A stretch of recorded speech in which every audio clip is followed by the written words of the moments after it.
Matius 11. Setelah Yesus selesai berpesan kepada ke-12 muridnya, pergilah ia dari sana untuk mengajar dan memberitakan Injil di dalam kota-kota mereka. Yesus dan Yohanes Pembaptis. Di dalam penjara, Yohanes mendengar tentang pekerjaan Kristus. Lalu menyuruh murid-muridnya bertanya kepadanya, "Engkaukah yang akan datang itu, atau haruskah kami menantikan orang lain?" Yesus menjawab mereka, "Pergilah dan katakanlah kepada Yohanes apa yang kamu dengar dan kamu lihat. Orang buta melihat, orang lumpuh berjalan, orang kusta menjadi tahir, orang tuli mendengar, orang mati dibangkitkan, dan kepada orang miskin diberitakan kabar baik. Dan berbahagialah orang yang tidak menjadi kecewa dan menolak aku." Setelah murid-murid Yohanes pergi, mulailah Yesus berbicara kepada orang banyak itu tentang Yohanes.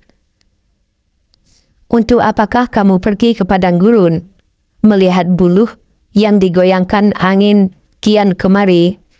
Atau untuk apakah kamu pergi, melihat orang yang berpakaian halus? Orang yang berpakaian halus itu tempatnya di istana raja. Jadi, untuk apakah kamu pergi, melihat nabi?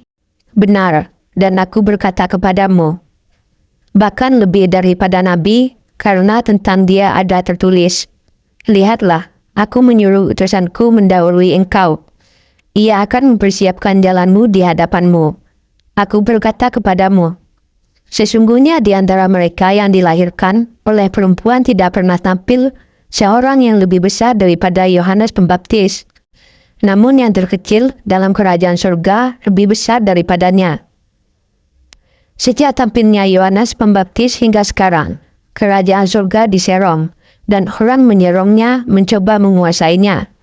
Sebab semua nabi dan kitab Taurat bernubuat hingga tampilnya Yohanes.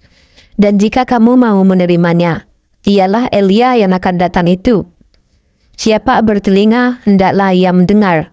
Dengan apakah akan kuumpamakan angkatan ini? Mereka itu seumpama anak-anak yang duduk di pasar dan berseru kepada teman-temannya, 'Kami meniup seruling bagimu, tetapi kamu tidak menari. Kami menyanyikan kidung duka, tetapi kamu tidak berkabung.'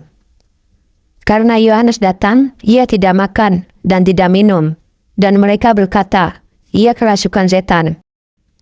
Kemudian Anak Manusia datang, ia makan dan minum, dan mereka berkata, 'Lihatlah, ia seorang pelahap dan peminum, sahabat pemungut cukai dan orang berdosa.' Tetapi hikmat Allah dibenarkan oleh perbuatannya."